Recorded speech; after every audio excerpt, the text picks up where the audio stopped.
Thanks, welcome to an unforgettable journey. Hello, dear listeners. Welcome once again to a narrative that will touch your hearts deeply. Today we'll immerse ourselves in a story of love, separation, hope, and reunion that spans 12 long years in the wild heart of Texas. A story where sandstorms cannot extinguish the brightness of true love, where a mother never gives up on her child, and where destiny weaves its invisible threads through time and distance. Before we begin, tell me in the comments, where are you watching this video from? What city, what state, what country? I love knowing how far these stories I love to tell reach. And don't forget to subscribe to the channel and leave your like if the story touches your heart. That helps me so much to continue bringing these special narratives to you. Year 1881, desert region of Texas near the Mexican border. The return of the storm. The Texas night of October carried with it more than the aroma of dry earth and sagebrush. It carried memories. William Thompson raised his eyes from the account book when the first roar of wind swept across the ranch porch. At 35 years old, his hair already showed silver threads at the temples, and his calloused hands told the story of 6 years managing alone the property inherited from his father. The big house, which once housed laughter and promises, now only echoed the melancholy tick-tock of the clock in the living room. The wind increased, bringing with it grains of sand that danced against the windows like ghostly fingers tapping at the door. Will closed the book, a slow and thoughtful gesture, and walked to the porch. The night sky had disappeared behind an ochre curtain that approached like an ancestral creature awakened from long sleep. 12 years. 12 long years since Catherine O'Brien had disappeared on the eve of what would be the happiest day of their lives. 12 years since his world had been divided into before and after, like a silk handkerchief torn by cruel hands. The dust storm swallowed the ranch like a hungry mouth. Will closed his eyes and, for an instant, allowed himself to remember Kate's reddish hair dancing in the wind, her blue-gray eyes like the sky before rain, the way she laughed when he poorly recited the verses he wrote for her. Then he heard a sound that shouldn't exist on that night, in that place where only ghosts should walk. The creaking of metal against metal, the gate of the fence. Someone was there. Will descended the porch steps, the lantern trembling in his hand. The sand lashed his face, but he continued walking toward the sound. Each step was a silent prayer, each heartbeat a plea to destiny. And then he saw her, a spectral figure leaning against the iron gate, hair in tatters dancing in the storm. The dress, if those rags could be called that, clinging to the thin body by the force of the wind. It was impossible. It was a miracle. It was... Kate? The woman raised her head, and even through the curtain of sand and tears, even after 12 years of absence and suffering, Will recognized those eyes. Blue-gray like the sky before rain, like the sky before the world collapsed, and perhaps before being reborn. She collapsed into his arms before any word could be spoken, and Will felt he was holding not just the frail body of a woman, but all the unanswered questions, all the sleepless nights, all the dreams he had buried, along with hope. The storm roared around them, but in the center of that chaos a man and woman found each other again, and the silence between them screamed louder than any gale. The interior of the house seemed to sigh when Will carried Kate inside. Her bare and wounded feet didn't touch the ground, and she clung to him like a lost child who finally finds the way home. Will deposited her gently in the armchair that had been his mother's, the one upholstered with floral fabric already faded by time. Kate trembled. Not from cold, but from something deeper, something that came from within the bones and whispered stories no mouth should tell. "Water," was the first word she managed to pronounce, her voice rough as sandpaper, as if she had spent years screaming or too many years in silence. Will brought an enameled cup, his hands tremulous as he offered it to her. He watched her drink in small sips, like an injured bird, her eyes never leaving his face as if she feared he might disappear at any moment. That's when he saw it. The scar on her left wrist, an irregular mark as if it had been made with red-hot iron. Her skin had been branded, sealed with pain. Will felt something break inside his chest, a silent fury he didn't know he was still capable of feeling. "Where have you been?" The question came out as a whisper, because any higher tone might shatter this woman fragile as cracked porcelain. Kate lowered her eyes, and when she raised them again they carried the weight of oceans. "In the mines," she said, her voice so low he had to lean in to hear her. "Silver mines. In Mexico." The silence that followed was dense as dark honey. Will sat on the floor in front of her, because standing seemed too steep for that moment. His hands found hers, and he felt every callus, every smaller scar, every story the skin told. "My father," Will began, his voice broken. I should have known, should have stopped it. 3 men came on the eve of our wedding," Kate continued, her fingers intertwined in his like anchors. "They said it was your father's order, that an Irish Catholic and poor woman wasn't worthy of the Thompson name." The wind outside had calmed, but inside the house another kind of storm was forming. Will closed his eyes, and for a moment he could see his father in his mind, proud, stubborn, incapable of accepting that love recognizes no borders of class or nationality. "They took me to Mexico," Kate continued, each word a painful step toward truth. "They sold me to work in the silver mines of a man named Esteban Ramirez. They branded my wrist like they brand cattle." "Kate," Will whispered her name like a prayer. She raised her free hand and touched his face, her fingers trembling like petals in the wind. "But that's not what hurts most, Will. What hurts most," her voice broke like a dry branch, "is what I left behind." And before he could ask, before her courage could flee like water between fingers, Kate whispered the words that would change everything. "We had a son." The confession floated in the air like incense, dense and sacred. Will felt the world tilt beneath his feet, as if the earth itself had forgotten how to spin. "A son," he repeated, his voice distant, as if the words came from another man, in another time. Kate nodded, silent tears tracing clean furrows in her dusty cheeks. "James.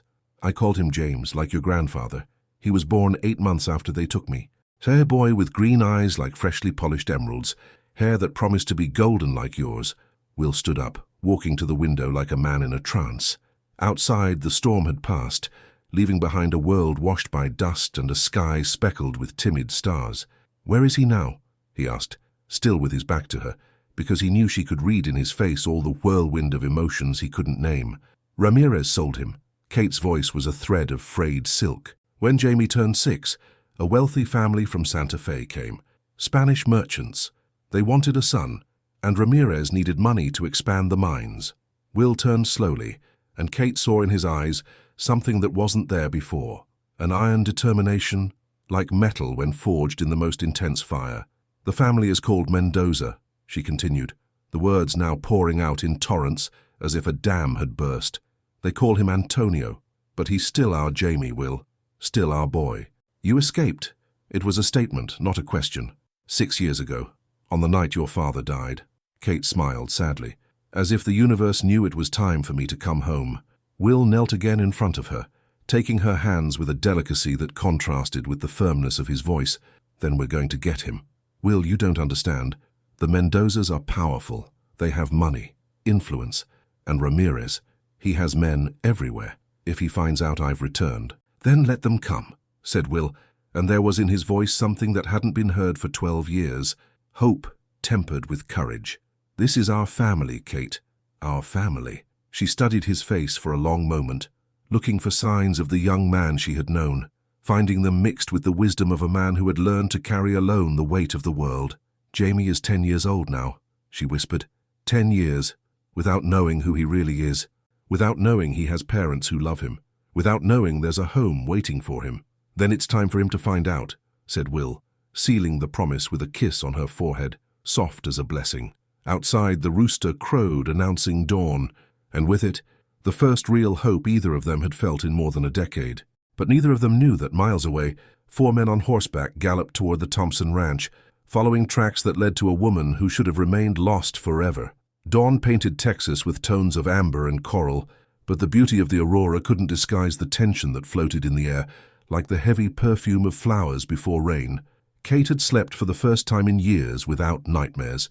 Wrapped in the shawl that had belonged to Will's mother, she awakened to the smell of coffee and something she had long forgotten, the aroma of a house where someone waited for her. Will was on the porch, the steaming cup in his hands, his eyes scanning the horizon with the attention of one who had learned that danger can arise from any direction. 6 years managing the ranch alone had taught him to read the signs, the nervous flight of crows, the sudden silence of crickets, the restlessness of horses in the corral. "They're coming," said Kate, appearing in the doorway like a morning apparition, her loose hair framed by the golden light. "I know," Will responded, without taking his eyes from the line where sky touched earth. The question is, are we ready? Kate approached, and he felt her warmth beside him, a presence he had dreamed of for so many nights he had come to doubt its reality. "I was never ready for anything that happened to me," she said, her voice carrying a serenity that had been born from pain and transformed into wisdom, but that didn't stop me from surviving. On the horizon, a cloud of dust materialized like an inverted mirage, 4 dark points moving with purpose, cutting through the desert like blades through silk. Will descended from the porch and walked to the barn, his movements calm but determined. From inside a dusty trunk, he withdrew something he hadn't touched in years, his father's rifle, the wood still well preserved, the metal cold and reliable. "There will be no violence," said Kate, her voice firm. "There's been too much violence already." "Not if they choose differently," Will replied, checking the weapon with hands that still remembered the movements, even after years of disuse. The horses were approaching. Kate could distinguish the figures now, men with dark skin burned by the sun, wide-brimmed hats, the arrogance of those accustomed to taking what they wanted. The leader dismounted with the feline grace of a predator. He was taller than the others, with scars that told stories Kate knew too well. Diego Herrera, Ramirez's right hand, the man who had been her shadow during years of captivity. "Catherine," he said, pronouncing the name as if it were a curse, "you caused a lot of trouble." "My name here is Kate Thompson," she replied, and Will felt pride swell in his chest hearing the firmness in her voice. "You don't belong in this place," said Diego, his eyes running between her and Will. "You belong to the boss, you always have. No one belongs to anyone." Will's voice cut through the air like a whip. "This is my land, and she is my wife." Diego laughed, a harsh sound like the grinding of stones. "Wife? You would marry a woman branded like cattle? A woman who already belonged to another man?" It was Kate who answered, stepping forward, her chin raised with dignity that no mark could erase. "I choose who I belong to, and I choose this land, this house, this man. You have no power over my choices." The silence that followed was heavy as molten lead. Diego looked at the other men, then back at Kate, and something in his eyes hardened. "Ramirez doesn't accept no for an answer." "You know that better than anyone. Then tell Ramirez that Kate O'Brien died 12 years ago," said Will, slightly raising the rifle. "What remains here is Kate Thompson, and she's under my protection." Diego smiled, but there was no humor in that smile. "This won't end here, Thompson. Ramirez has long arms." He remounted the horse with fluid movements, and the 4 men rode away like shadows dissolving in daylight. But Kate knew they would return. Men like Diego always returned. Will approached her and without words offered his arm. She accepted it, and together they walked back to the house, knowing the first battle had been won, but the war was just beginning. 3 days after the encounter with Diego, Will was saddling the horses at dawn when Kate appeared in the stable doorway, carrying a worn leather bag and wearing the riding pants that had belonged to his mother. "I thought you were going to leave without me," she said, and there was in her tone a mixture of reproach and understanding. "I'll never go anywhere without you again," Will replied, tightening the cinch with more force than necessary. "But Santa Fe is 7 days of hard travel, and if Ramirez comes, he'll find me fighting at your side," she interrupted, her voice carrying a determination he had learned to recognize and respect. They departed when the sun was still just a promise on the eastern horizon, 2 horses and 2 souls, carrying between them the weight of a decade of separation and the fragile hope of a reunion. The territory between the Thompson Ranch and Santa Fe was rough as a poorly healed wound, canyons that cut the earth like gashes, dry streams that whispered memories of ancient waters, and always, always the infinite sky that made humans feel small as ants, walking on the skin of a sleeping giant. On the 3rd day they found Samuel Harrison. The private investigator was camped beside a stream that still carried a thread of water, his horse grazing nearby while he studied a map by the light of a small, well-controlled fire. He was a lean man, with a well-trimmed greyish beard and eyes that had seen too much to be easily deceived. "Thompson," he said, rising when he recognized Will, "I heard you were looking for a child." "How did you know?" asked Will, his hand instinctively moving toward the weapon. "Word travels fast in the territory," Sam replied, gesturing for them to approach the fire, "especially when it involves Esteban Ramirez. I have particular interest in that man." Kate studied the investigator's face, looking for signs of deception or danger, finding only weariness and something that could be justice, slowly chewed. "Do you know our son?" she asked, her voice careful. Sam nodded, serving coffee in dented metal cups. Antonio Mendoza. 10 years old, golden hair, green eyes. Every Sunday he goes to Mass at San Francisco Cathedral with the family. Always sits in the third pew on the left, next to his adoptive mother. Will and Kate exchanged glances. Their son, described by a stranger as a child who existed, who breathed, who walked under the same sky as them. The Mendozas are good people, Sam continued. They bought the boy in good faith, without knowing the origin, but they have documents proving the purchase. Documents that also prove a larger network of human trafficking. A network? Asked Will. Ramirez doesn't just sell to the mines, he sells children to wealthy families who want sons, women for other purposes. He uses the railroad routes to transport merchandise. Sam spat on the ground as if the taste of the words were bitter. I lost my own daughter to men like him. Never found her. The silence that followed was filled only by the crackling of the fire and the distant lament of wind through rocks. Will you help us? Asked Kate. I'll do better than that, Sam replied, his eyes shining with a light that was part hope, part vengeance. I'm going to help you destroy the entire operation. That night, sleeping under the stars of New Mexico, Kate dreamed of a green-eyed boy who ran toward her through a field of sunflowers. When she woke, her face was wet with tears, and Will held her as if she were made of crystal and promises. Tomorrow, she whispered against his chest. Tomorrow, we're going to see our son. Tomorrow, he agreed, and his voice carried all the faith they were capable of. Santa Fe awakened lazily under the Sunday sun, its adobe streets echoing with the tolling of the bells of San Francisco Cathedral. The air carried aromas of roasted piñón, tortilla dough, and incense that escaped through the open doors of the church. Kate adjusted the black shawl over her hair, transforming herself into the persona Sam had created for her. Maria Hernandez, a seamstress newly arrived from the countryside. Her hands trembled slightly as she walked through the plaza, but her voice was steady when they practiced the accent she should use. Will and Sam watched from afar, seated on a bench near the fountain, pretending to be travelers resting before continuing their journey. The plan was simple. Kate would enter the Mass, identify Jamie among the children, and then they would decide the next steps. What they didn't expect was for the recognition to be instantaneous and mutual. Kate had just entered the cathedral, her eyes still adjusting to the golden penumbra, when she saw him. Third pew on the left, exactly as Sam had described. A boy with golden hair that shone like wheat in the sun, wearing an impeccable navy blue suit, small hands crossed over a prayer book. And then he turned. The green eyes met hers across the crowded nave, and Kate felt the world stop. It was like looking at Will when young, but with something of her, too. The slight tilt of the head when thoughtful, the way he bit his lower lip when concentrated. Jamie, Antonio looked at her with curiosity, then with something deeper. Something that made his small eyebrows furrow in concentration, as if trying to remember an almost forgotten dream. Throughout the entire Mass, Kate remained standing at the back of the church, unable to sit, unable to take her eyes off the son she had lost and found at the same time. When the faithful rose to take communion, she watched Jamie walk toward the altar, his movements graceful but rigid, like those of a child who had learned to always behave like a small adult. It was at the exit that it happened. Mrs. Mendoza, an elegant middle-aged woman dressed in light blue silk, stopped to chat with other ladies of high society.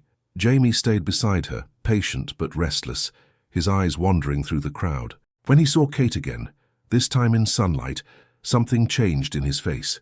He took a step forward, then another, as if his feet had a will of their own. "Señora," his voice was soft, polite, but carried an anxiety that good manners couldn't hide.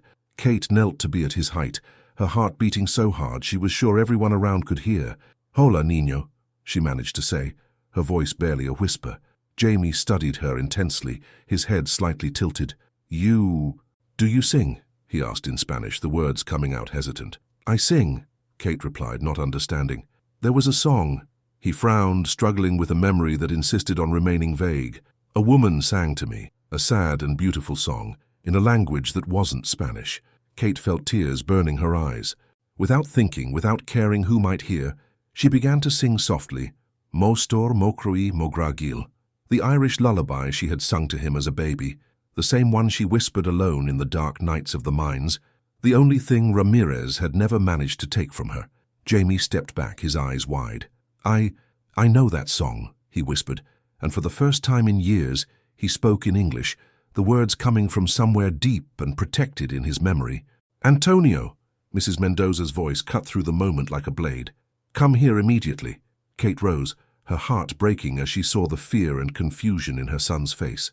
I have to go," he said, already moving away, but his eyes still fixed on hers.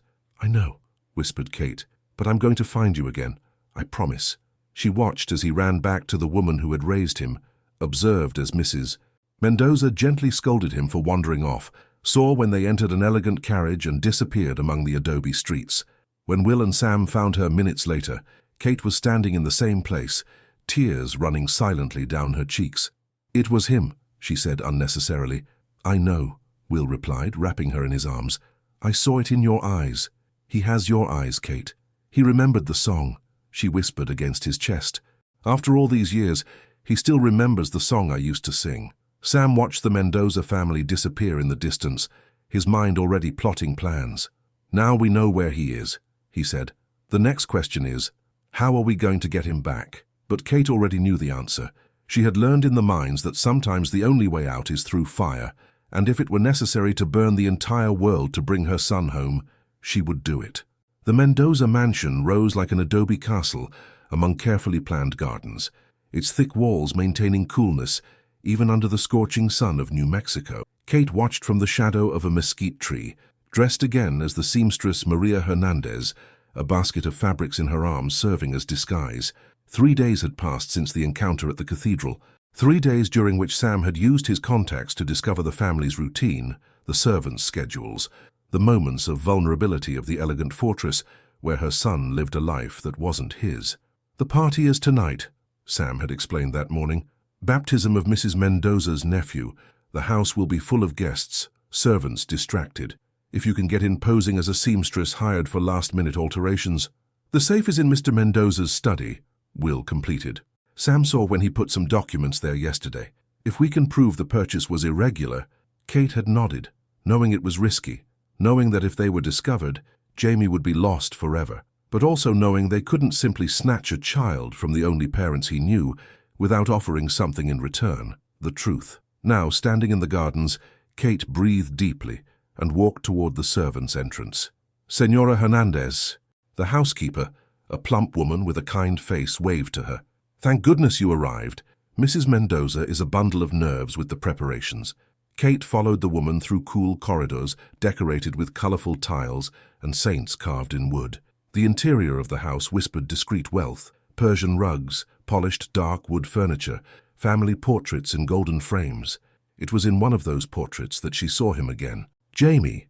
Antonio smiled from a frame in the main corridor, dressed in formal attire, positioned between Mr. and Mrs. Mendoza as the centerpiece of a perfect family.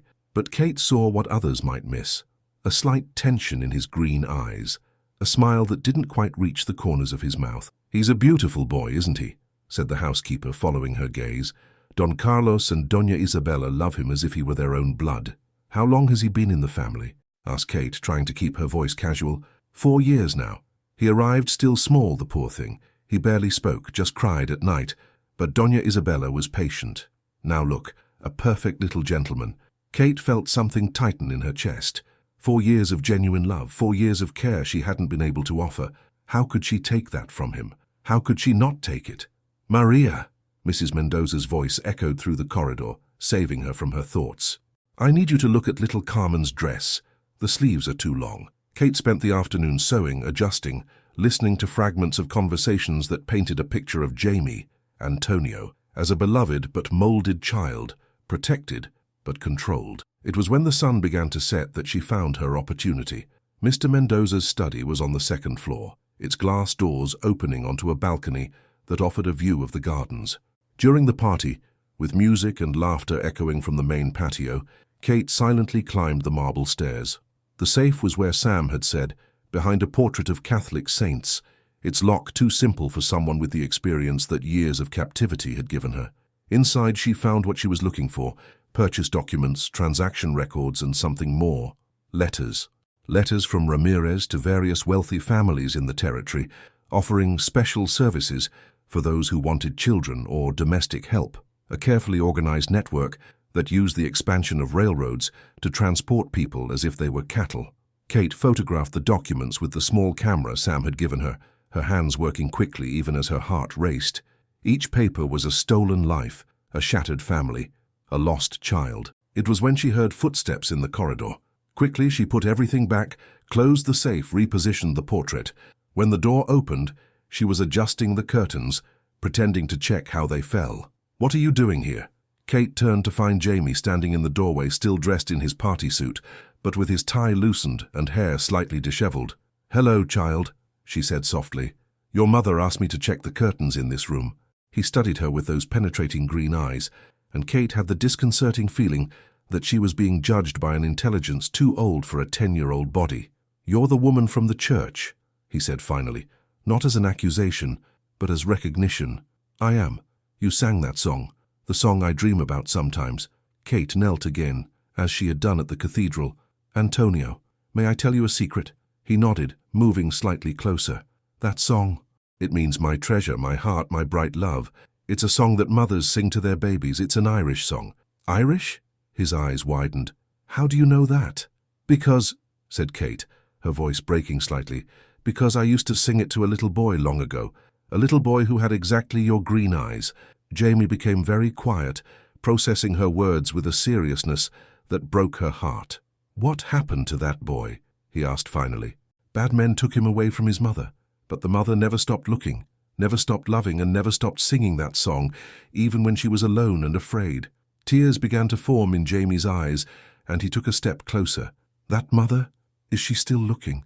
"Yes," whispered Kate. "She still is." For a moment, they looked at each other, mother and son separated by 10 years and miles of pain, united only by a lullaby and the silent recognition of two hearts that belonged to each other. Then, from downstairs, came Mrs. Mendoza's voice. "Antonio, ¿dónde estás?" The spell was broken. Jamie stepped back, confusion returning to his eyes. I have to go," he said. "I know," replied Kate. "But Antonio," "Jamie, remember the song, and remember that somewhere there exists a woman who loved you from the first day you breathed in this world." He nodded once, quickly, then ran toward the voice calling him, leaving Kate alone with the echoes of a truth they both now carried. When she left the mansion an hour later, the photographed documents hidden among the fabrics in her basket, she knew she had planted a seed. Now all that remained was to pray it would grow in fertile soil. The federal courthouse in Santa Fe smelled of waxed wood and postponed justice. Kate adjusted her gloved hands in her lap, the borrowed navy blue dress making her look like a respectable lady instead of the branded woman she had been for so long. Beside her, Will wore the only suit he owned, the fabric slightly shiny but impeccably clean.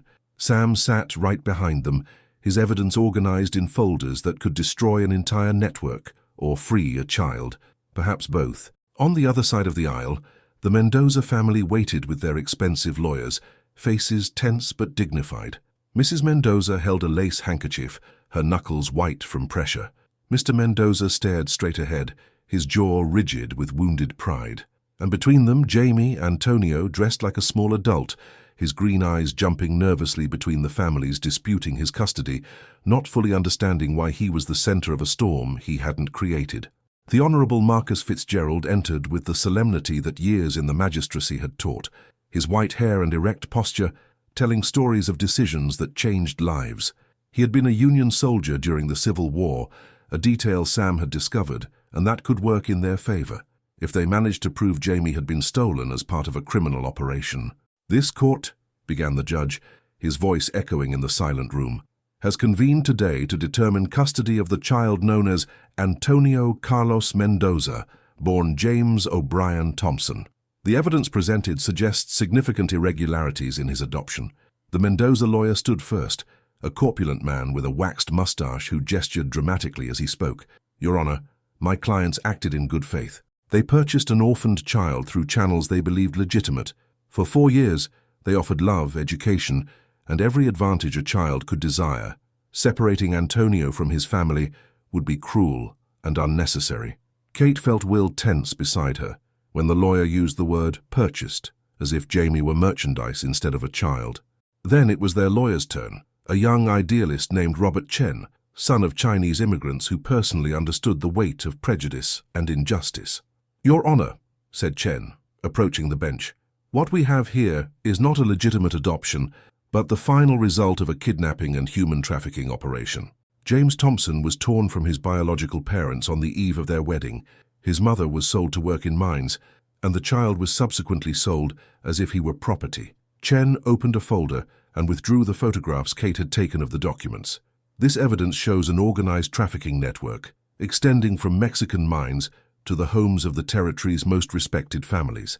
The Mendozas may have acted in good faith, but the child's origin is criminal. The judge studied the documents for long minutes, his eyes running over letters detailing transactions that would make any decent person feel nauseated. "Was Mr. Ramirez present in the territory this week?" asked the judge. "He was arrested yesterday, Your Honor," Sam replied, standing briefly. "Along with 3 associates, the evidence found confirms not only the kidnapping of Mrs. Thompson and her son, but also similar crimes against at least 24 other families." Kate watched Jamie throughout the entire proceeding, seeing how he absorbed every word, every revelation. When Chen explained how he had been separated from his biological mother, she saw tears form in the green eyes. It was then that the judge did something unexpected. "James Thompson," he said, using the birth name. "Do you understand why you're here?" Jamie stood, his small hands trembling slightly. "Yes, sir. People are trying to figure out where I belong. And you? What do you think?" The silence in the room was absolute. Kate held her breath, Will closed his eyes, the Mendozas leaned forward. Jamie looked at the family who had raised him, then at the biological parents he barely knew, and finally back at the judge. "I remember," he said, his voice small but clear. "I remember the song the lady sang.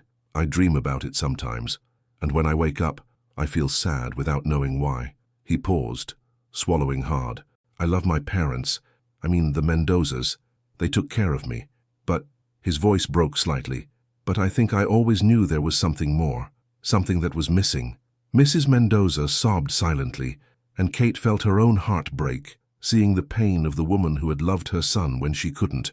"Very well," said the judge finally. "Based on the evidence presented, this court determines that the child known as Antonio Mendoza is, in fact, James Thompson, illegally kidnapped and separated from his biological parents. Custody is granted to William and Catherine Thompson." The room exploded in murmurs. Mrs. Mendoza collapsed in tears, her husband consoling her with shoulders that trembled with contained emotion. But the judge wasn't finished. "However," he continued, raising his voice, "this court recognizes that the Mendoza family acted in good faith and offered 4 years of genuine love to the child. Therefore, I order that regular visitation be established so James can maintain relationships with those who raised him during his formative years." Kate stood, her legs shaky, and walked toward her son. Jamie ran to her, and when she wrapped him in her arms, she felt as if the world had finally returned to its rightful place. "Mama," he whispered against her shoulder, the word coming out naturally for the first time in 10 years. "Yes, my love," she replied, tears flowing freely. "Mama is here, and she's never going to let you go again." Will joined the embrace, their family finally reunited under the watchful eye of tardy but real justice. From across the room, Mrs. Mendoza approached hesitantly. When Kate raised her eyes, she saw not anger or resentment, but deep sadness mixed with something like gratitude. "Take care of him," she said in a low voice. He is very special." "I know," replied Kate, extending her hand, "and thank you for loving him when I couldn't be here." The 2 women looked at each other for a moment, mothers sharing a pain and love that transcended circumstances. Then Jamie stepped slightly away from the embrace and looked at the Mendozas. Can I visit you?" he asked, and Kate felt pride swell in her chest, seeing the compassion in her son's heart. "Whenever you want," replied Mr. Mendoza, his voice hoarse. "You'll always be our Antonio, too." And thus, under the attentive gaze of justice, and with the weight of truth finally revealed, 3 families discovered that love, true love, doesn't diminish when shared. It only multiplies. The journey back to the Thompson Ranch was dotted with wildflowers that seemed to have sprouted from the earth just to celebrate a family's return. Jamie, who had decided to keep both names, James Antonio Thompson, rode between Will and Kate on a pony Sam had bought as a welcome to the family gift. It was 3 days of travel, but it seemed like 3 centuries to Kate, who couldn't take her eyes off her son. Every gesture, every expression, Every shy question was a treasure she kept in her heart like a woman keeps gold coins. "Tell me about the mines," Jamie said on the first night, when they were sitting around the fire Will had lit. Kate and Will exchanged glances. It was a question they knew would come but didn't know how to answer. "Why do you want to know about that?" asked Kate gently. "Because you were there because of me," he replied, the simple and devastating logic of a child. "If I hadn't been born, maybe you could have escaped before." "Oh, my love," Kate knelt in front of him, taking his small hands. "You weren't a burden. You were the only light in those dark years. Knowing you existed, somewhere in the world, was what kept me alive. But it must have been terrible." "It was," she admitted, because she had learned that children deserve truths, even difficult ones. "But do you know what I did in the hardest moments?" Jamie shook his head. "I would close my eyes and sing that song. And I would imagine you growing, learning, smiling. I would imagine the day when we would meet again. And that day came, didn't it?" Jamie nodded, then leaned forward and whispered in her ear, "I dreamed about you too. I didn't know it was you, but I dreamed about a woman with red hair who sang sad and beautiful songs." That night, Kate sang not just the Irish lullaby, but others too. Songs about horses that ran free across the plains, about rivers that carried secrets to the sea, about families that found each other after long journeys. Will watched from the other side of the fire, his own memory unrolling like an ancient map. He remembered Kate pregnant, her small hands caressing her belly, talking to the baby about everything they would see together. He remembered the last night they spent together, when she had whispered, "Even if something happens to me, love this child enough for both of us." Now, looking at his son, Will understood that love had been preserved through years and distance, kept alive by a faith so strong that not even the Mexican silver mines could break it.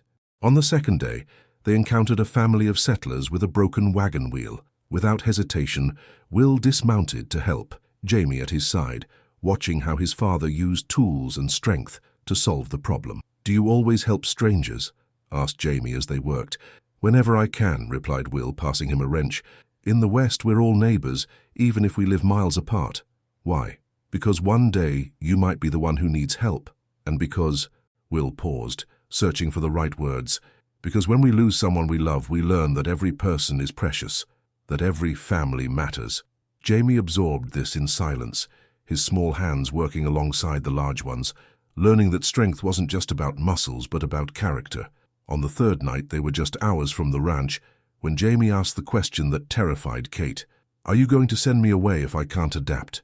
Kate felt as if she had been punched in the stomach. "James Antonio Thompson," she said, using his full name with all the solemnity she could muster. "You are my son, blood of my blood, heart of my heart.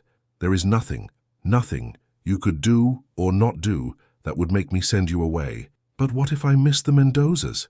What if I cry at night? What if I don't know how to be a rancher?" "Then we'll miss them with you," replied Will. "And we'll dry your tears as many times as necessary, and we'll teach you everything about ranching, but only if you want to learn. And if you don't want to be a rancher," added Kate, "we'll find another path. You can be whatever you want to be, Jamie. The only thing you have to be is our son." That last night under the stars, Jamie slept between his parents, one small hand clutching Will's shirt, the other intertwined in Kate's fingers. And for the first time in 10 years, all three dreamed of the same place, a house where they belonged together, where love had survived time and distance, where a family had been reunited not just by blood, but by an iron determination never to be separated again. When the sun rose on the fourth day, it painted the horizon with tones of gold and coral, and there, silhouetted against the infinite Texas sky, stood the Thompson Ranch, finally a complete home again. The ranch received Jamie as if it had been waiting for him all those years. The old barn sighed contentedly when his feet ran across the packed earth. The horses whinnied in recognition when he approached the fence. Even the kitchen cat, who distrusted strangers, rubbed against his legs as if approving his arrival. Kate watched it all from the porch, a cup of coffee cooling in her hands as she watched her son explore the domains he should have known from the beginning. Each discovery of his was a small pain and great joy, pain for the lost time, joy for the time they still had ahead. "He has natural talent," commented Will, joining her on the porch after showing Jamie how to milk Bessie the cow. "He has your hands," replied Kate, smiling when Jamie got the ranch's most stubborn chicken to eat from his palm. "And your stubbornness too." The first days were a symphony of small adjustments. Jamie sometimes woke calling for Mama Isabel before remembering where he was, and Kate felt her heart squeeze without resentment, only gratitude for the woman who had loved her son when she couldn't. Will taught Jamie to recognize the tracks of different animals in the mud by the lakeshore. Kate showed him how to identify medicinal plants and which flowers gave the sweetest honey. Together they created routines that became rituals: breakfast with pancakes on Sundays, stories on the porch when the sun set, walks along the fence where Jamie could run free as the wind. It was on one of those walks that he asked the question that surprised them: "Why did you never have other children?" Will and Kate exchanged glances over the golden head. It was a fair question, but loaded with complexities a child couldn't fully understand. "Because," said Kate finally, "after you were born and taken from us, it was as if part of us had left too. We couldn't imagine loving another child the same way. But now that I'm back, will you want brothers for me?" Will stopped walking and knelt to be at his son's height. "Jamie, you're 10 years old. That gives us 8 whole years before you grow up and find your own way in the world. 8 years to make up for lost time, to teach you everything we want you to know, to simply be together. That's a gift we don't want to share with anyone else." Jamie considered this with the seriousness he applied to all important matters. "But if you change your minds, I won't mind," he said finally.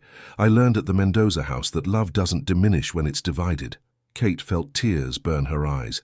Her son had learned wisdom at 10 years old that some adults never discover. The first letter from Mrs. Mendoza arrived 2 weeks after Jamie established residence at the ranch.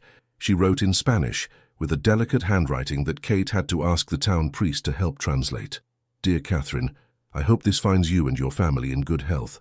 Antonio, forgive me, I still struggle to call him James, wrote to me about the ranch, about the horses and the cow Bessie, who apparently has her own personality. I would like to send some of his things, books he likes, the blue blanket he always slept with, the small crucifix that belonged to my deceased son. They're not to replace what you can give him, but so he knows the years he spent with us also have value. I would also like to ask if it would be possible to visit him at Christmas. I understand if the answer is no, but my heart still considers him a son, even knowing you are his true mother. With respect and a little nostalgia, Isabella Mendoza." Kate read the letter 3 times before showing it to Will, and both read it again before calling Jamie. "What do you think?" asked Kate after reading the letter aloud. Jamie was quiet for a long moment, processing. "I think she loves me differently than you do, but she still loves me," he said finally. "And I love her too. Not the same way I love you, but it's a real kind of love. So you'd like her to come for Christmas?" "I'd like that very much," he replied, then quickly added, "if it's okay with you." Kate looked at Will and saw the answer in his eyes before he even nodded. "Then we'll write inviting her and Mr. Mendoza to spend the holidays here," she said. "After all, you're right. Love doesn't diminish when it's divided."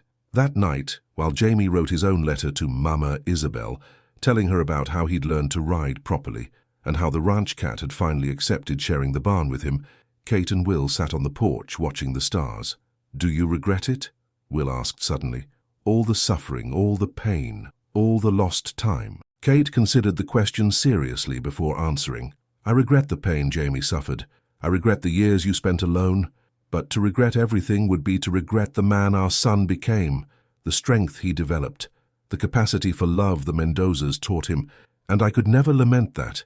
Will took her hand, intertwining their fingers, as they had done 1,000 times when young, but now with the understanding that only shared suffering can bring. "We survived," he said simply. "We did more than survive," corrected Kate, hearing Jamie's laughter echoing from the room where he played with the stubborn cat. "We won, and out there, in the vast Texas sky, the stars twinkled like approval, witnessing a family that had been broken and rebuilt, stronger in the places that had cracked. Snow had come early to Texas that year, covering the Thompson Ranch with a white mantle that transformed the place into a winter painting. Kate couldn't remember the last time she had seen snow in December, and Jamie ran around the yard as if it were a personal miracle delivered directly from heaven. The Mendozas arrived 3 days before Christmas, in a carriage loaded with gifts and hesitation. Kate watched from the kitchen window as the elegant Mrs. Mendoza descended from the carriage, smoothing her silk skirts like armor against uncertainty. Mr. Mendoza helped her, his movements careful but dignified, and then both stood in the yard like people visiting a foreign country. It was Jamie who broke the tension.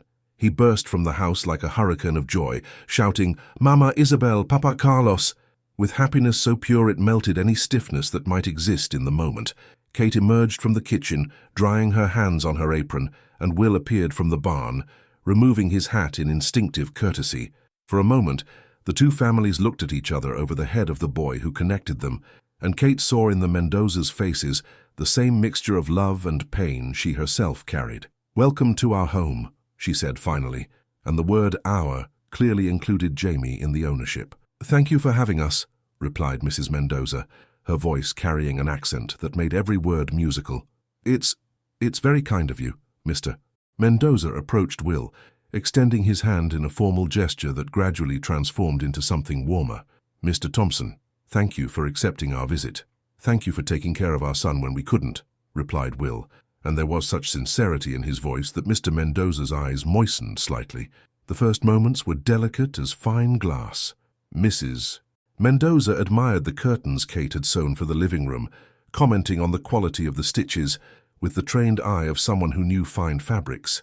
Kate, in turn, praised Jamie's wool coat, clearly hand-sewn with infinite love. It was during dinner that the barriers began to fall. Jamie had insisted on sitting between the two mothers and told stories that jumped between Spanish and English, mixing memories of the Mendoza mansion with recent adventures on the ranch. He talked about how he had taught Bessie to come when he whistled, and how Mrs. Mendoza used to read to him in Spanish before bed. "He was always very intelligent," said Mrs. Mendoza, serving more mashed potatoes on Jamie's plate, "but also very sensitive. He cries when he sees injured animals." "He inherited that from me," said Kate, smiling. "I used to cry when Will had to slaughter chickens for dinner." "And she still cries," added Will affectionately, making everyone laugh. It was Mr. Mendoza who brought up the subject everyone avoided. "Mr. Thompson," he said during dessert, "I need to say something. When we bought James, we didn't know. If we had known the truth, you would have done the same thing," interrupted Kate gently, "because you love him, and any parent who loves would do anything to protect their child. But we took him from you," protested Mrs. Mendoza, tears beginning to fall. "4 years you didn't have with him." "And you gave us 4 years of knowing he was being loved," replied Will. "Of knowing he was safe, educated, cared for. You gave us back a boy who knows how to love, how to behave, how to be kind. That's a gift we can never repay." Jamie looked between the adults, processing the emotion that carried every word. "Can I say something?" he asked, with the seriousness he used for important matters. Everyone nodded. "I think maybe God had a plan. Maybe he knew Mama Kate needed to be strong enough to find me, and that Mama Isabel and Papa Carlos needed to learn how to be parents before teaching me how to be a son. And maybe he knew all of you needed to be tested to see if love was real." The silence that followed was sacred. "And it was real, wasn't it?" continued Jamie. "Because we're all here, even after everything that happened. We're all here because love was stronger than everything." It was Mrs. Mendoza who stood first, going around the table to embrace Kate. When they separated, both were crying but smiling too. "Thank you," whispered Isabella. "Thank you for sharing him with us." "Thank you," replied Kate, "for making him the wonderful boy he is." That night, after the Mendozas settled into the guest room, and Jamie finally went to bed, reluctantly because he didn't want the magical day to end, Kate and Will stayed on the porch, watching the snow continue to fall. "Do you think we did the right thing?" asked Kate, "inviting them to live this with us?" "I think Jamie did the right thing," replied Will, "and we just followed his example. He's wise for a 10-year-old. He's wise because he lived 2 lives, said Will thoughtfully.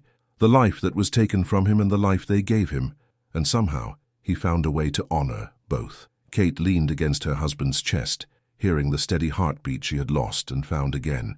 "We really won, didn't we?" she whispered. "We won more than that," he replied, kissing the top of her head. "We discovered that love is big enough to include everyone who truly loves our son." And inside the warm house, Jamie slept between 2 rooms, his own decorated with books and toys Kate and Will had given him, and the guest room where the people who had loved him before knowing who he really was slept. In his dream, all the people he loved were sitting around a table big enough to accommodate 2 sets of parents, and on the table was a cake with candles that never went out, no matter how many wishes were made. Spring arrived like a fulfilled promise, bringing with it not just wildflowers and newborn colts, but also a letter that would change everything again. Kate found it stuck to the front door on an April morning, the yellowed paper fluttering in the breeze like a surrender flag. There was no signature, just words scrawled in Spanish that she had to ask Jamie to translate. "Ramirez escaped from federal prison," read Jamie, his voice getting lower with each word. "He swears vengeance against the woman who destroyed his empire. Be careful." The paper trembled in Kate's hands before Will gently took it from her, his eyes running over the words as if he could make them say something different. "When did this arrive?" he asked, his voice controlled but tense. "This morning. Must have been left during the night." Jamie watched his parents with that peculiar intuition of children who learn early to read adult emotions. "Is he going to try to hurt us?" he asked directly, without beating around the bush. Kate and Will exchanged glances. Since the trial, they had tried to protect Jamie from the darker details of his past, but now the shadow had materialized again at their door. "We don't know," replied Will honestly, "but we're going to be careful." "How?" It was Kate who answered, kneeling to be at her son's height. "You won't go far from the house alone anymore. We're going to warn our neighbors. And we're going to write to Sam Harrison. He needs to know Ramirez is free." "What about the Mendozas? They might be in danger too." Jamie's question was like a punch to the stomach. Kate hadn't thought of that, but it made sense. If Ramirez wanted revenge, he might go after everyone who had testified against him. Will was already moving toward the barn. "I'm going to ride to town and send telegrams," he said. "One to Sam, another to Santa Fe, warning the Mendozas." "I'm going with you," said Kate. "No, you and Jamie stay here, locked inside the house. I'll take the rifle." "Papa will," said Jamie, using the name he had naturally adopted for his father. "I know how to shoot. The Mendozas taught me." "You're 10 years old," protested Kate. "And 10 years is enough to pull a trigger if someone tries to hurt my family," replied Jamie with a determination that was both frightening and comforting. Will stopped in the middle of his preparations and looked at his son, really looked at him, as if seeing him for the first time. Somewhere during the months they had spent together, the frightened boy who had returned home had transformed into something more, a young man who understood that some things were worth protecting. "All right," said Will finally, "but you stay with your mother, and you don't shoot anything unless I specifically tell you to do so." Jamie nodded solemnly. Will departed in a cloud of dust, the rifle tied to his saddle, and instructions to lock all doors and windows. Kate and Jamie spent the day in the house, cleaning shotguns that hadn't been used in years, checking ammunition, transforming their home into a fortress. It was mid-afternoon when Jamie asked the question Kate had been dreading. "Mama, do you think it was wrong, bringing me back?" Kate stopped cleaning the rifle and turned to face him. "Why do you ask that?" "Because if I had stayed with the Mendozas, you'd be safe. Ramirez wouldn't have reason to come after you." Kate put down the weapon and pulled Jamie into her arms, pressing him against her chest as she had dreamed of doing for 10 years. "James Antonio Thompson," she said, using his full name. "Listen carefully to what I'm going to say. You are not a burden. You are not a problem. You are our joy, our miracle, our home, and there is no danger in the entire world that would make us wish you hadn't returned. But if something happens to you—" "Nothing is going to happen to us," interrupted Kate with a firmness she didn't know she possessed, "because we're stronger together, because we have love to protect us, and because," she smiled slightly, "because your mother spent too many years in Mexican mines to be intimidated by one man." Jamie smiled back, the first genuine smile of the day. "And because I know how to shoot," he added. "And because you know how to shoot," agreed Kate, laughing despite the tension. Will returned at nightfall with mixed news. Sam was coming, bringing 2 other investigators. The Mendozas were safe but worried, and had offered to take Jamie back to Santa Fe until the danger passed. "What do you think?" asked Will during dinner.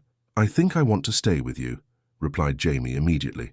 "We're a family. Families stick together when there's trouble." "What if there's fighting?" asked Kate. "Then we fight together," said Jamie, and there was something in his voice that reminded Kate of Will when young, an iron determination, tempered with love. Kate looked at her husband and saw the answer in his eyes before he even nodded. "Then we stay together," she said, "whatever happens." That night, the 3 of them slept in the living room, loaded rifles leaning against the walls, ears alert to any sound that didn't belong to the normal symphony of the Texas night. But what Kate didn't know was that Ramirez wouldn't come alone, and that before dawn they would discover that love alone, no matter how strong, sometimes needs more than determination to survive. Dawn arrived too silent. Kate woke with the feeling that something was wrong before even opening her eyes. The birds that normally sang in the trees near the house were mute, Even the wind had stopped, leaving a heavy silence that pressed against eardrums like deep water. "Will," she whispered, touching her husband's shoulder. He woke instantly, his hand already moving toward the rifle before his eyes were completely open. Years of life in the West had taught him that silence can be more dangerous than noise. "How many?" he asked in a low voice. "I don't know, but they're out there." Jamie was awake too, his green eyes alert and focused. Without making noise, he moved to the window and peered through the curtains. 6 men, he whispered, on foot, spread around the house. Kate felt her heart race, but her voice remained calm. "Where are Sam and the other investigators?" "They must still be hours away," replied Will, checking the rifle's ammunition. It was then that the familiar voice cut through the morning silence like a razor. "Catherine, I know you're in there, bitch. You destroyed everything I built. Now I'm going to destroy everything you love. Ramirez." Kate recognized the voice that had tormented her nightmares for years. Through the window, she could see his familiar silhouette, tall, thin, with scars that told stories of casual violence. "Send the boy out, and maybe I'll let the man live." "Never," Kate shouted back, surprising herself with the strength of her own voice. "You'll never touch my son again." Ramirez's response was a shot that shattered one of the front windows. "Then everyone dies," he shouted. "Burn the house." Kate saw the horror in Will's eyes when men with torches approached the wooden walls of the house. In minutes, they would be surrounded by fire, forced to come out into Ramirez's arms or die burned. "The barn," said Will quickly. "There's a tunnel my father dug during the Civil War. It connects the house's basement to the barn. Why didn't you ever tell me about that?" "I never thought we'd need it." Jamie moved away from the window, his expression serious but determined. "I'm going to be the decoy," he said calmly. "Don't even think about it," said Will and Kate at the same time. "Listen to me," insisted Jamie, speaking quickly while the smell of smoke began to seep through the broken window. "I go out the front door, screaming and running toward the horse fence. They'll follow me, thinking I'm trying to escape. That'll give you time to reach the tunnel and the barn." "It's too dangerous," protested Kate. "I'm fast," replied Jamie. "And I know how to hide. I learned that in the early years with the Mendozas when I was afraid of everything." Will studied his son's face, seeing in him no longer a child, but a young man who had made a man's decision. "If you do this," he said slowly, "you need to promise me one thing. Anything. Run straight to the horses. Mount Lightning. He's the fastest. And don't stop galloping until you reach town, no matter what happens to us." "Papa will." "Promise me," insisted Will, his voice carrying all the paternal authority he could muster. "I promise," said Jamie reluctantly. Kate pulled her son into a fierce embrace. "You're brave as a lion," she whispered, "and I love you more than all the stars in the sky." "I love you too," he replied, and then, before he could lose courage, he ran to the front door. "All right," shouted Jamie, opening the door. "I'm coming out. Don't shoot." Kate watched through a crack in the window as her son ran across the yard, screaming like a terrified child. It was a perfect performance. Ramirez and his men immediately moved toward him, leaving the back of the house less protected. "Now," whispered Will. They quickly descended to the basement, where Will removed some loose boards, revealing a narrow tunnel that smelled of damp earth and ancient memories.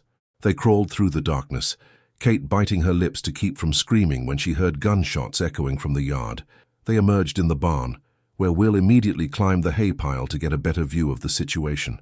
"He made it," he whispered to Kate. "He's at the horses." But then Will saw something that froze his blood. Ramirez had realized the maneuver. He was pointing not toward Jamie, but back toward the burning house, where he thought Kate still was. "He's going to destroy the house," said Will. "And when he discovers we're not there," Kate understood immediately. Ramirez would go after Jamie with multiplied fury. It was when she heard it, the sound of hooves galloping toward the ranch. Sam and his men had arrived. The gunfight that followed was brief but intense. Kate watched from the barn window as Sam and 2 federal investigators surrounded Ramirez's men, demanding surrender.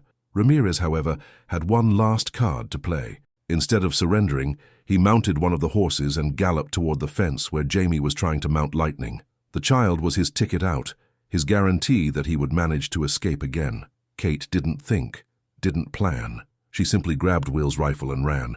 She emerged from the barn running like a possessed woman, the rifle in her hand, screaming her son's name. Ramirez turned when he heard her, his eyes lighting up with cruel triumph seeing she had survived the fire. For a moment, everyone stopped. Sam and his men, Will coming out of the barn, Jamie standing next to the horse, Ramirez with his weapon pointed between mother and son. "Finally!" shouted Ramirez. "Now everyone's going to die together!" It was Jamie who broke the standoff. Instead of mounting Lightning and fleeing as he had promised, he stepped forward, placing himself directly between Ramirez and his mother. "You want to take me back," he said calmly, his voice carrying a maturity that shouldn't exist in a 10-year-old child. "Then do it. But leave my parents alone." Kate felt as if her heart would leap from her chest. "Jamie, no. It's the only way," he replied, not taking his eyes off Ramirez. "If he wants me, he can take me. But he has to let you live." Ramirez smiled, a smile that had nothing human about it. "The boy has brains," he said. "Very well. Come here, and your parents live." Jamie took a step toward Ramirez. It was when Kate knew, with crystalline certainty, that came from somewhere deeper than thought, that she couldn't let this happen. Not again. Not after finding him. Not after discovering that love could survive anything. "Esteban!" Ramirez turned to look at her, and Kate saw in his eyes the same cruelty that had tormented her nightmares. But now she was no longer the broken woman she had been in the mines. She was a mother, protecting her son. "You want revenge?" she shouted at him. "Then come get it, but leave my son out of this." And before anyone could react, before Will could stop her, before Sam could shoot, Kate ran straight toward Ramirez. What happened in the seconds that followed would be debated for years in saloon tables and around campfires. Some said she shot first, others that Ramirez fired at her. The truth was that both shot at the same time. Kate felt the impact of Ramirez's bullet like an iron fist hitting her shoulder, spinning her and knocking her to the ground. But her own shot found its target. Ramirez fell from the horse like a rag doll, finally silenced forever. "Mama!" Jamie ran to her, Will right behind, his hands pressing the wound in her shoulder while Sam checked if Ramirez was really dead. "It's okay," whispered Kate, looking at her son's terrified face. "I'm okay, and you're safe. Finally, you're safe." Jamie was crying openly now, his small hands clutching her shirt as if she might disappear at any moment. "Don't leave me," he sobbed. "Please don't leave me." "Never," promised Kate, using her good hand to caress the golden hair. "I'm never going to leave you again." Will held them both, his own voice broken when he whispered, "It's over. It's finally over." And while Sam organized the removal of the bodies and Will tended to Kate's wound, the Thompson family remained embraced in the middle of the yard, where their house had been threatened but not destroyed, where their love had been tested and proven unbreakable. The sun was rising completely now, painting the world with golden tones of hope, and for the first time in 12 years, Kate could look at the horizon without fear of what might be coming in her direction. 5 years later, the bell of the Methodist Church of Thompson's Crossing, the name the small town had officially adopted in honor of the family that had become its heart, rang joyfully on a June morning in 1886. Kate adjusted Jamie's light blue dress. Now James Antonio Thompson, 15 years old, tall and golden as ripe wheat, while he fidgeted nervously with his tie. "Stop moving," she scolded him lovingly. "You're going to give a perfect speech." James was graduating from the town school as the best student in his class and had been chosen to represent the students at the ceremony. More importantly, he had been accepted at the University of Texas in Austin, where he would study law, a decision he had made after seeing how justice could transform lives. "I still can't believe I'm leaving you," he murmured, and Kate saw in the mirror the reflection of a young man who had grown strong and secure, but still carried in his heart the child who once feared being abandoned. "You're not leaving us," said Will, appearing in the doorway of the room they had built in the new house, larger than the previous one, with guest rooms where the Mendozas stayed whenever they visited. "You're going in pursuit of your future, and you'll always have a home to return to." James turned to face them, and Kate saw tears shine in the green eyes that were his most distinctive mark. "Are you sure you'll be okay without me?" "We have each other," replied Kate, taking Will's hand. "And we have the letters you're going to write and the holiday visits, and the certainty that we're raising a man who's going to make a difference in the world. Besides," added Will with a smile, "someone needs to make sure Bessie doesn't get too lazy in your absence.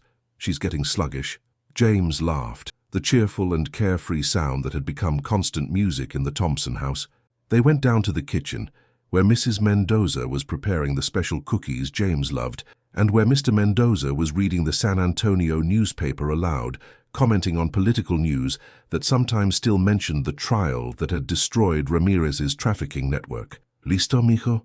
asked Isabella, using the affectionate nickname she had kept all these years. "Ready," replied James, kissing her forehead before turning to the table where Kate had prepared his favorite breakfast, pancakes with honey and smoked bacon. It was a perfect June morning, the kind of morning we engrave in memory to review on dark days. The sun filtered through the lace curtains Kate had sewn, painting golden patterns on the wooden table Will had made with his own hands. Coffee steamed in the porcelain cups that had been a wedding gift from the Mendozas, and the aroma of fresh-baked cookies competed with the perfume of jasmine growing under the kitchen window. But what made the morning truly perfect wasn't the details, but the completeness. A family gathered, safe, full of love and plans for the future. "Remember," said James suddenly, stopping with his fork halfway to his mouth, "when I was 10 and asked if you were going to want other children?" "I remember," said Kate, smiling as she saw where the conversation was going. "And you said you wanted only 8 years with me before I grew up and found my own path." "We did," confirmed Will. "Well, it was 5 years on the ranch and now 3 of university. That makes 8, James smiled mischievously. "So now you're free to have as many children as you want." Kate almost choked on her coffee, and Will exploded in laughter. "James Antonio Thompson," exclaimed Kate. "We're too old to think about babies." 45 and 49 aren't that old," replied James, clearly enjoying the reaction. "And I'd love to have younger siblings to teach about horses and target shooting when I come home." Kate and Will exchanged glances, and Isabella and Carlos smiled from the table where they drank coffee. "Maybe," said Will slowly, "we should discuss that later." "Maybe," agreed Kate, blushing slightly. "So you're going to consider it?" exclaimed James triumphantly. "We're going to consider many things," said Kate diplomatically, "including how much we're going to miss you." The conversation could have continued, but they were interrupted by the arrival of Sam Harrison, who had become not just a friend of the family, but also an almost paternal figure to James. At 55, Sam had found in the Thompson Ranch something he had lost long ago: a family. "Ready for your big day, lawyer?" he asked, accepting the cup of coffee Kate offered him. "As ready as I can be," replied James. "And Sam, thank you for everything." "Don't thank me yet," said Sam, smiling. "Wait until you see the list of books you're going to have to read at university." The graduation ceremony was everything it should be. Exciting, proud, marked by tears of joy and enthusiastic applause, when James gave his speech about how education was the greatest tool for building a just future. But it was afterward, when everyone was gathered at the ranch for the celebration dinner, that Kate had her deepest revelation. She was on the porch, watching James play with the neighbors' children who had come to the party, when Will joined her. "What are you thinking about?" he asked. "I'm thinking," said Kate slowly, "that 12 years ago, when I appeared in that dust storm, I was broken, lost. I thought I would never be whole again. And now? Now I know that being broken isn't the end of the story. It's just the beginning of reconstruction." She turned to look at him. "We didn't just survive, Will. We created something more beautiful than what we had before." Will pulled her into his arms, and she let herself be embraced by the man who had waited for her through 12 years of silence, who had fought to recover their son, who had built with her a life that was greater than the sum of its individual parts. "Do you know what else we discovered?" he whispered in her ear. "What? That love multiplies. When we shared our son with the Mendozas, we didn't have less love. We had more. When we opened our house to Sam, our family didn't get smaller. It got bigger. And when James leaves for university, we won't have less family," completed Kate, understanding. "We'll have a family that extends across distances." "Exactly." They stood in comfortable silence for a moment, watching the scene before them. James telling stories to the children, the Mendozas chatting animatedly with the neighbors, Sam playing guitar while someone sang a cowboy song. "Will," said Kate suddenly. "About what James said this morning. About having more children." "About having more children," she confirmed, turning to face him with that mischievous smile he had learned to recognize and love. "Maybe he's right. Maybe we're not too old." "Kate Thompson," said Will, raising an eyebrow. "Are you telling me you want to start over with diapers and sleepless nights at 45? "I'm telling you," she replied, "that if our love was strong enough to survive kidnapping, separation, pain and near death, it's probably strong enough to handle some dirty diapers." Will spun her in his arms, laughing like a man who had just discovered he could win the lottery twice in the same lifetime. "Then let the next adventure begin," he said, sealing the promise with a kiss that tasted of future and hope. That night, after the guests had gone and James was packing for the trip to Austin, Kate sat in her rocking chair on the porch, the same chair where she had nursed James as a baby in dreams, where she had told him stories when he returned, where she planned to tell stories to her future children. Will joined her, bringing 2 cups of tea and the shawl that had belonged to his mother. "Any regrets?" he asked. Kate thought about the question, looking at the starry sky that covered their ranch, their family, their home. "None," she said finally. "Not even about the difficult years, because without them we wouldn't have learned how strong love can be when it's tested and refined by fire." "And what's the moral of this story?" asked Will, making her laugh with the formality of the question. Kate rocked gently in the chair, considering. "The moral," she said, "is that sometimes we lose the things we love most, and sometimes we find them again. And when that happens, we discover that the love that survived the loss is stronger, deeper, more true than any love that was never tested.